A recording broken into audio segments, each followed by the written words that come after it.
ప్రపంచ యాత్రికుడు యూట్యూబర్ అన్వేష్ పై హైదరాబాద్ లో police case నమోదైంది. బెట్టింగ్ యాప్స్ పై ప్రమోషన్లు చేసిన వారిపై అన్వేష్ వరుసగా వీడియోలు రిలీజ్ చేస్తున్నట్లుగా తెలుస్తుంది.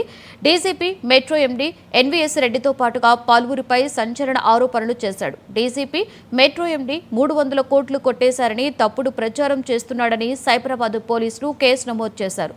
గత కొన్ని రోజులుగా బెట్టింగ్ యాప్స్ ప్రమోషన్స్ చేస్తున్న వారిని టార్గెట్ చేస్తూ అన్వేష్ వీడియోలు విడుదల చేస్తున్నారు. అందులో పలువురు హీరోలు, సెలబ్రిటీలు, సోషల్ మీడియా ఇన్ఫ్లుయెన్సర్లు, యాంకర్లు, బిగ్ బాస్ కంటెస్టెంట్స్ కూడా ఉన్నారు. వారు 100 కోట్లు డబ్బులు తీసుకుని బెట్టింగ్ యాప్స్ ని ప్రమోట్ చేశారని అన్వేష్ ఆరోపించాడు. అన్వేష్ విదేశాలలో నుండి వీడియోలు తీసి యూట్యూబ్ లో అప్లోడ్ చేస్తున్నాడు.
బ్రేకింగ్ న్యూస్ చూస్తున్నాం. ప్రపంచ యాత్రికుడైనటువంటి యూట్యూబర్ అన్వేష్ పై హైదరాబాద్ లో పోలీస్ కేసు నమోదైంది. ఇక దీనికి సంబంధించి పూర్తి సమాచారాన్ని మా స్పెషల్ కరెస్పాండెంట్ తేజ లైవ్ లో అందిస్తారు. తేజ, చెప్పండి, ప్రపంచ యాత్రికుడు అన్వేష్ పై కేసు నమోదైనట్లుగా తెలుస్తుంది. ఏంటి తేజ దీనిపై పూర్తి సమాచారం?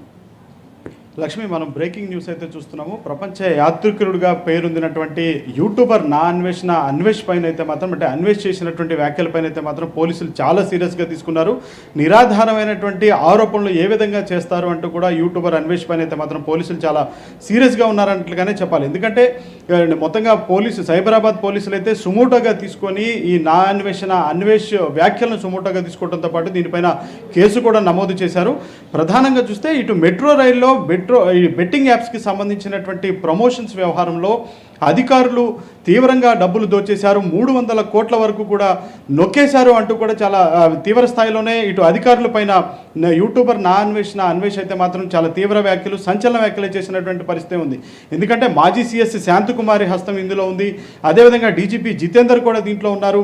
Metro rail MD NVS Reddy కూడా దీంట్లో ఉన్నారు. అదేవిధంగా మరికొంతమంది ఐఏఎస్ ఆఫీసర్లు అయినటువంటి దానకిషోర్తో పాటు మరికొంతమంది అధికారుల పైన కూడా చాలా తీవ్ర వ్యాఖ్యలు, అంటే వీరందరూ కలిసి 300 కోట్లు దోచేశారు మెట్రో రైల్లో ఈ విధమైనటువంటి బెట్టింగ్ యాప్స్ ప్రమోషన్ విషయంలో అనేటువంటిది అయితే మాత్రం అన్వేష్ అయితే ఈ విధమైనటువంటి వ్యాఖ్యలు, తీవ్ర ఆరోపణలు చేసినటువంటి నేపథ్యంలో మొత్తంగా ఐటీ సెల్కి సంబంధించినటువంటి ఒక కానిస్టేబుల్ ఇచ్చినటువంటి ఫిర్యాదుతో అయితే మాత్రం సైబరాబాద్ పోలీసులు దీనికి సుమోటోగా తీసుకొని ఈ కేసును అయితే మాత్రం నమోదు చేసినటువంటి పరిస్థితి.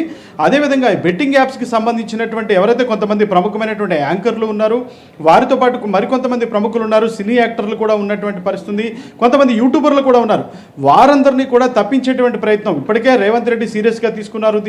మొత్తంగా దీనిపైన బెట్టింగ్ యాప్స్కి సంబంధించినటువంటి ప్రమోషన్ చేసిన వారిపైన తీవ్ర చర్యలు తీసుకోవాలి, కఠిన చర్యలు తీసుకోవాలి అని చెప్పినటువంటి నేపథ్యంలో ఇప్పటికే సిట్టు దర్యాప్తు కూడా జరుగుతూ ఉన్నటువంటి పరిస్థితి ఉన్నటువంటి నేపథ్యంలో కూడా అంటే వారిని కూడా తప్పించేటువంటి ప్రయత్నం ఈ విధమైనటువంటి అధికారులు చేశారు. వారి దగ్గర నుంచి కూడా కోటాను కోట్ల రూపాయలు తీసుకున్నారు అనేటువంటి వ్యాఖ్యలు కూడా ఇటు నా అన్వేష్ చేసినటువంటి పరిస్థితి ఉంది. మొత్తంగా ఇదే కాకుండా గతంలో కూడా కొంతమంది యూట్యూబర్ల పైన మరికొంతమంది ప్రముఖుల పైన కూడా నా అన్వేష్ అయితే మాత్రం చాలా తీవ్ర వ్యాఖ్యలు చేశారు. సో ఈ విధమైనటువంటి వ్యాఖ్యలు అన్నింటినీ కూడా చాలా సీరియస్గా తీసుకున్నటువంటి సైబరాబాద్ పోలీసులు అయితే మాత్రం పూర్తి స్థాయిలో కేసు అయితే నమోదు చేశారు. మొత్తంగా ప్రస్తుతం ఆఫ్రికా పర్యటనలో ఇటు నా అన్వేష్ అయితే ఉన్నట్లుగా తెలుస్తుంది. సో అతన్ని అక్కడి నుంచి విదేశాల నుంచి కూడా ఇటు దేశానికి తీసుకొచ్చేటువంటి ప్రయత్నం అయితే ఇటు సైబరాబాద్ పోలీసులు చేస్తున్నట్టుగా తీసుకున్నారు. సో మొత్తంగా ఏ విధంగా ఈ ఆరోపణలు చేస్తారు, అధికారులపైన ఈ విధమైనటువంటి నిరాధారణల ఆరోపణలు అనేటువంటిది ఆక్షేపణీయం. ఖచ్చితంగా ఏ విధంగా ఆధారాలు లేకుండా ఈ విధంగా ప్రవర్తించడం, ఈ విధంగా వ్యాఖ్యలు చేయడం అనేటువంటిది వారి పరువుని ప్రతిష్టకి భంగం కలిగించడం అనేటువంటి స్థాయిలో కూడా పోలీసులు సీరియస్గా తీసుకున్నటువంటి నేపథ్యంలో యూట్యూబర్ నా అన్వేష్ పై అయితే మాత్రం కేసు నమోదైంది. త్వరలోనే విదేశాల నుంచి భారత్కు తీసుకొచ్చేటువంటి ప్రయత్నం సైబరాబాద్ పోలీసులు చేస్తున్నారు అన్నట్లుగానే మనం చెప్పాలి. Lakshmi. Right, thank you Teja for your more updates.